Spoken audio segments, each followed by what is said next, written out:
Hello, welcome to the second day of the Four Horsemen, another edition of Through a Therapist's Eyes. I am Chris Gazik, he is Craig Graves. I am a mental health and substance abuse counselor.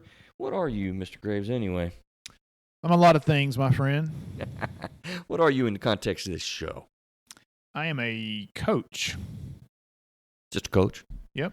Coach of what? You name it.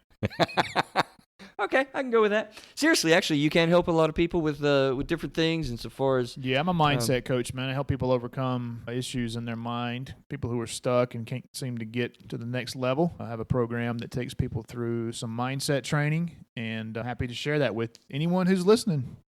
2 times for free, right? You still doing that? 2 hours for free. Two sessions. Yeah, I do it. No, 2 hours. Oh, Just one long 2-hour session. Oh, yeah, is that what it is? Wininyourmind.com and click on the free coaching link.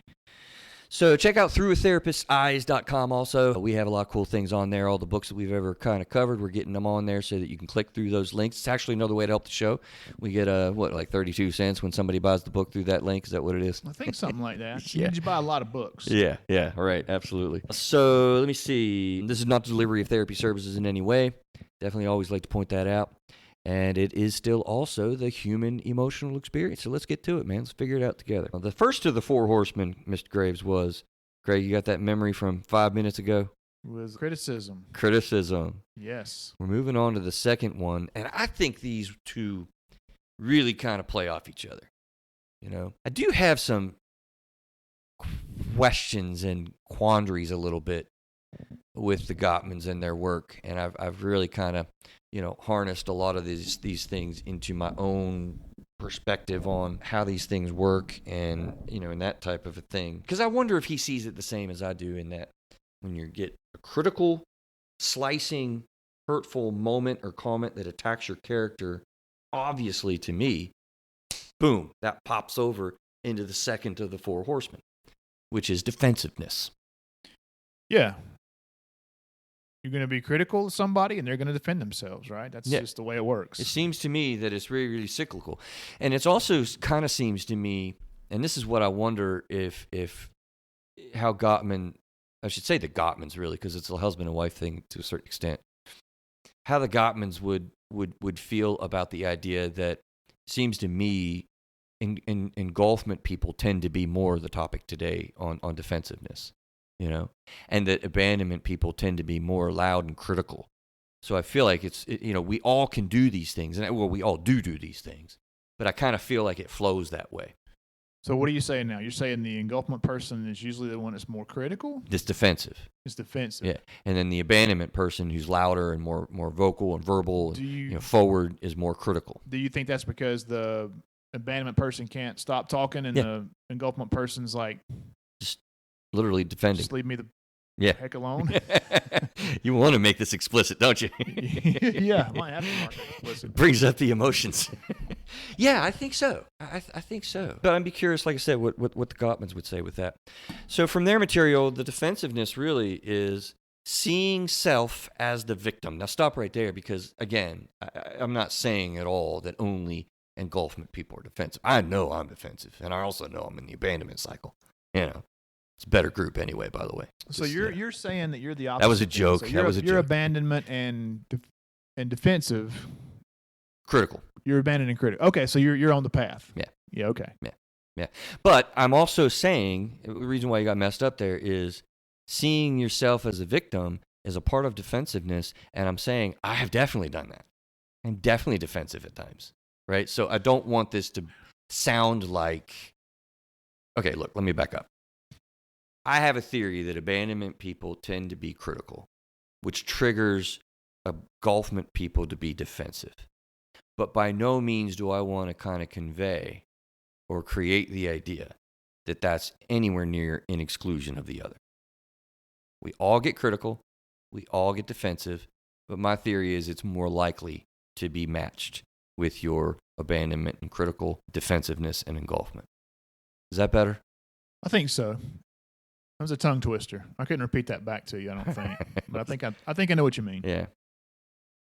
So seeing self as the victim, warding off of personal attack, making excuses, example, external circumstances beyond your control forced you to act in a certain way. It's not my fault. I didn't do that. Cross-complaining also. Meeting your partner's complaint or criticism with a complaint of your own. So ignoring what they said and disagreeing and then cross-complaining. That's not true. No. You're the one who da-da-da, right? Defensiveness gets things twisted up. It really kind of creates that vortex. When you get criticism, you can stop and say, okay, you know what? That fits for me. Maybe it's something I need to think about. That doesn't fit for me. I'm going to disregard that information. Because really all criticism is, if you think about it, is information. You get to validate it or invalidate it. You really don't have to even react to it, which I'm hinting a little bit towards the end. I want to get to the idea of how do we deal with these things, You don't have to receive a criticism and just assume that's it. You don't have to defend yourself from it either. And so when you do, it just it just keeps you going, because when I'm defensive at something you said, you're going to say something to prove what you said is right, and then we're just on it. Yeah. So I mean, how do you define defensiveness? I mean, is it like you used the example of the microphone thing earlier? So you say, hey man, you need to put the microphone in the holder and it will sound better. Yep.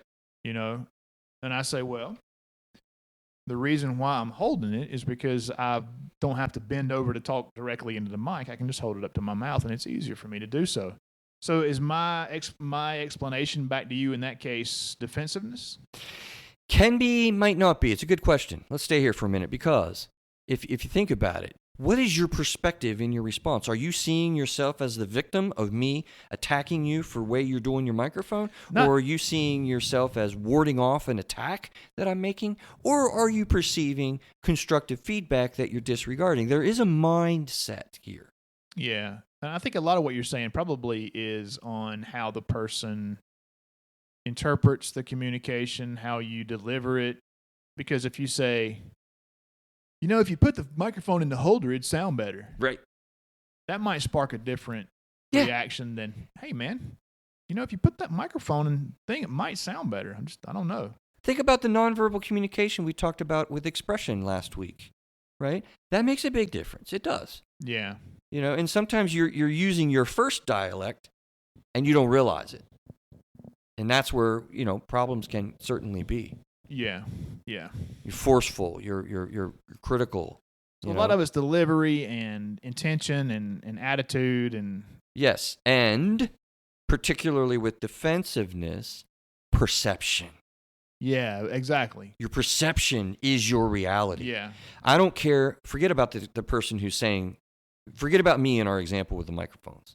Doesn't matter if I say it nicely, meanly, critically or non-critically or constructively. It doesn't matter. Yeah. What your perception is determines whether you're going to be defensive or not. And I can control my reaction to that too yes. if I'm honed in on my emotions. So yes. I don't have to be defensive in my response, even if you're being critical in your delivery, right? Right. Okay, well, that makes some sense. Absolutely. And I think that's really, really huge. So again, are you warding off an attack? Are you making excuses? Are you seeing yourself feeling as though you're the victim? Those are all leading to very big defensiveness realities. Got it. The effect of here is, again, the effect that this does, and why do people fall into it? Okay, the effect is that it shuts down a conversation. Defensive, we're not going to talk much about it, It deflates the confidence of both people. The defender denies there's any valid point in what you just said, and then the talker just shuts down in an effort to avoid the fight, right? So it really shuts everything down, particularly defensiveness. It's like, if I try to give you good conversation about the microphone again, we'll stay with that. And you just get all defensive about it. Well, I'm just going to be like, all right, then I'm not going to bother him with that anymore. I'm not going to talk about it. We'll just have crappy sound, or we'll have good sound. I don't know how it sounds, but I'm not going any further because Craig's defensive. You see? Yeah. Shuts things down. Boy, big one here is it also invalidates, terribly invalidating, the perspective that might be quite valid when you're defending something. It conveys I ain't listening to you. I have no interest in what you're saying. What you say doesn't matter in a way, and I'm just. I'm disregarding it before I even think about it. It's invalidating. Weird, right? Yeah. A critical person invalidates, if you will, the person receiving the criticism, and then the defensive person invalidates the critical person You see how this stuff just spins? Yeah. No wonder the divorce rate's 50%. It's or terrible. whatever. It's terrible. Oh, Why do man. we fall into this? Again, it's important because if we understand why, we can be in the moment, we can prevent it. Largely, it's to protect yourself, Largely, it's to protect your confidence. You don't want to, be blamed as well. So you're also avoiding blame. I mean, you don't want to be in a lose situation. Or feel like an idiot. Or feel like an idiot. Yeah. Yes. Yeah. Protect your view. Because if you're being critical of the way I'm holding the microphone, you're trying to insinuate that I'm stupid by the way I'm holding the microphone, and you're smarter than me telling me how to do it. That's interesting because if you perceive that, I didn't say that. All I said is you can use a stand. But you could definitely take it that way. It's a perception. Absolutely. And I like the way that just happened because all I said is use a stand instead of hold it, the microphone. But you just said, I said you were stupid. And Craig, I see that happen all the time in my office, man. All the time. People are taking messages that the other person did say. Yeah. They did say that. Yeah, that happens all the time, right? I'm sure that happens. Yeah. So what you're saying is, I'm stupid. Right. No, that's not what I'm saying. That's not what I said. I'm saying have better sound if you hold the microphone. Think about your arguments, in your marriage, years ago, Craig. I mean, how many times did you say, no, that's not what I said? Because I realized that when you said, because we've talked about that in conversations. That's not what I said. I didn't say it that way. I didn't mean it that way. There's another one. I didn't mean it that way. Right. Well, So, okay, let's go on to the third one. And that's the third of the four horsemen. We got criticism. Boy, that's hard. Defensiveness. It's just cyclical when you get into that. I think I almost kind of see the third one, stonewalling, as a little bit of I'm going to say like a progression, right? A little bit of a progression to the cycle that people get into. That's why I said I kind of feel like criticalness kind of belongs more in the abandonment behavior camp. Defensiveness kind of belongs a little bit more in the engulfment camp. And you get into bad cycles with that. I mean, bickering back and forth. That's all bickering is, by the way. That's a good thought. That old couple, they just bicker all the time. Oh, they're the cute old bickering couple. Well, this is critical, defense, critical, defense, defense, defense, critical, defense, critical, critical, critical, critical. Oh, my God, defense. Yeah. And I'm sure that the criticism spawns criticism, right? True. Absolutely. Yeah. Well, that's where he talked about cross-complaining. Yeah. You might say to my microphone, oh, well, Chris, I hold my microphone fine. I mean, the way you sit doesn't even, go well with the microphone. So maybe you need to look at your posture, Chris. Right. Yeah. So that's a part of the defensiveness. You can shoot back a criticism, Yeah, got it. So when all that goes and goes and goes, you kind of get, just at times exasperated, wore down, and you just want to get, away. Stonewalling. Do you think that the stonewalling is more on the engulfment side, though, than the abandonment person? Kind the of. abandonment guy's not stonewalling, right? Because he wants to talk it out. Hey, baby, what's going on? Honestly, Craig, until very recently, I would have thought that, and I'm beginning to think not. Maybe not. Here's why I say that. Yeah. Okay. I will have people that I used to be confused about where are their behavior cycles, are they abandonment or engulfment? Well, I'm confused. I'm not seeing this. I see that. And I see this. And what happens is, like, there was a person that I had in therapy for years and years and years, and they didn't want to date. Or they dated and they were quickly done. They had a long list, and I'm like, oh, clearly this is engulfment stuff. Well, I got to know her and got to work with her, and finally it almost occurred to me, like, wait a minute, this doesn't fit. What's going on here? I was very confused, and we worked it out, and I really learned from her as we worked it out together. We figured it out together, right? Yeah. And what it was she was actually so much into the abandonment world that she wasn't even going to take the risk. She didn't have any interest, was going to shut down dating pretty quick, not wanting to kind of engage. And I created a different phrase in my mind to make a difference, because that sounds like she shut down and she backed away and she wouldn't engage, right? That's withdrawal. Not so fast. When an abandonment person gets into that, and I feel like for an abandonment person, it's particularly hurtful spot because they don't shut down. They give up the chase. Oh, really? Yeah. So eventually they give up. They give up the chase. Okay. And to me, that's kind of stonewalling. Yeah, I would agree with you there. And that explains some things, too, because I actually had somebody that I was working with listen to this to the EFT episode that we did. Yeah. And he was like, that's really interesting, man. He said, and that's, I'm probably in that one camp, the abandonment camp. But when I was married, I did not want to talk about it. Yep. He said, I felt like I was more of the engulfment person in that situation. Yep. But in other situations, I'm the abandonment guy. Yeah. It's giving up the chase. So he'd given up the chase, and that's how you explain the thing there? Because he's like, yeah, can you be both? I hear that a lot. And I really feel like, no, you really very much fall into one side or the other as your typical behavior. And I guess that makes sense, too, because, I mean, I'm the abandonment category, too. And there's been times when I've given up the chase. Oh, yeah. I just said, hell with this. I'm not doing this anymore. Yeah. I've turned the cold shoulder and, to hell with you. I'm going to go watch a football game, man, for all day. Or something else. What do you mean or something else? Check out stonewalling. Withdraw from the relationship as a way to avoid conflict.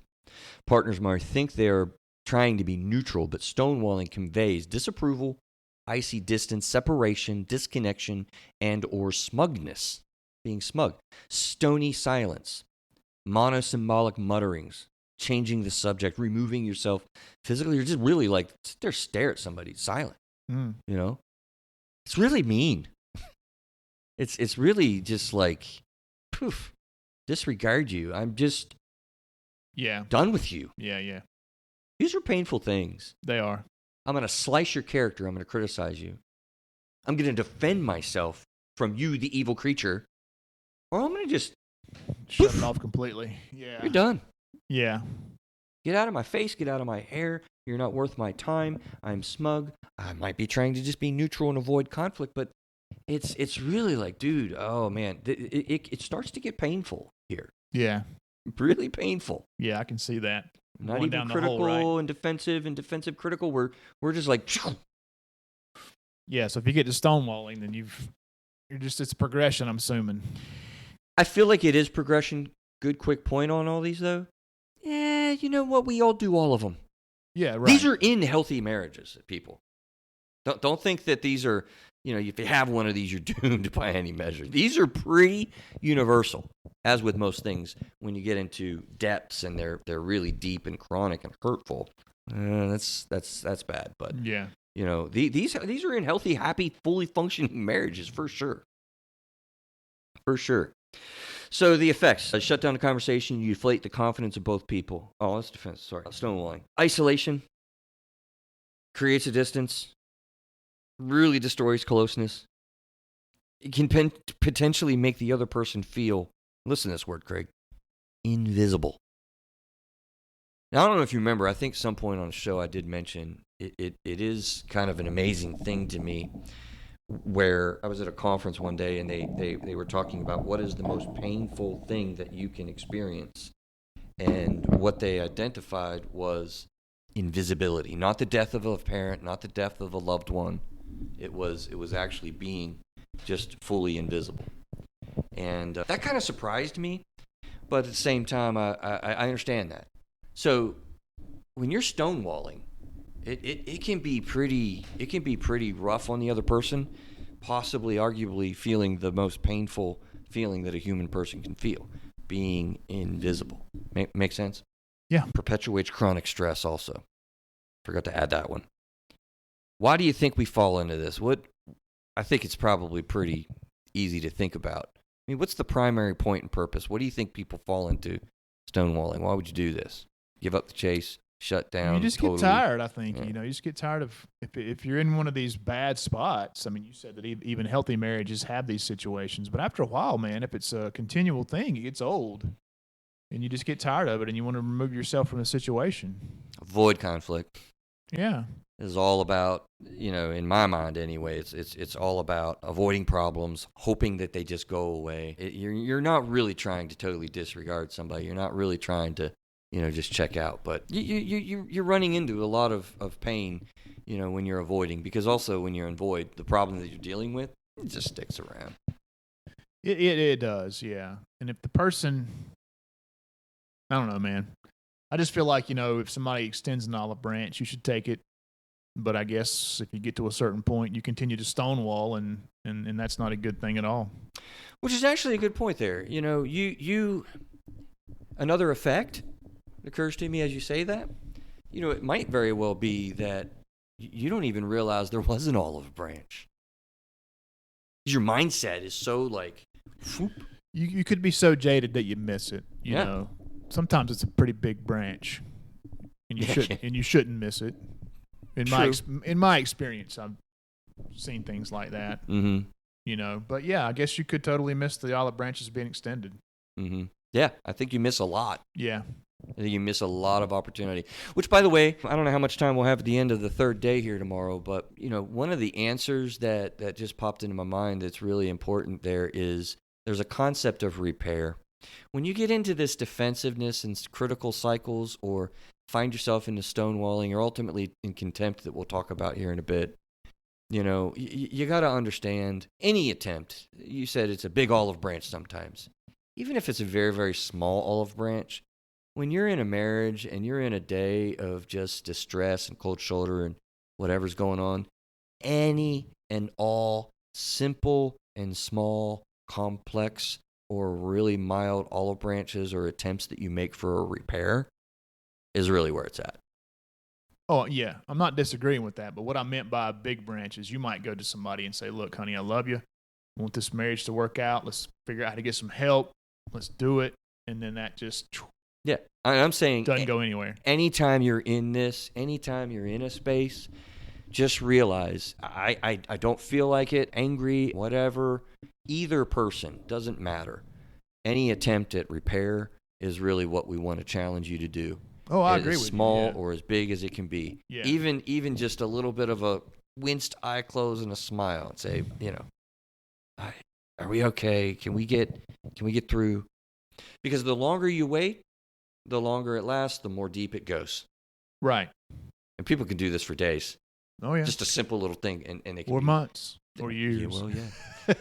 In years. That is a good little segue to contempt, quite possibly and probably. Shall we talk about contempt tomorrow and maybe a little bit about what the heck do we do to kind of manage this stuff and get out of these cycles? Sound interesting? Yeah. Think you coming back tomorrow? Yep. All I'll right, be man. here. Guys, I hope you're having a good week.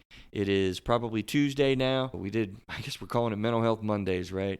Stick with us. We're going to talk about contempt and more importantly tomorrow, how do we kind of get out of these things and avoid them? All right, have a good day, guys.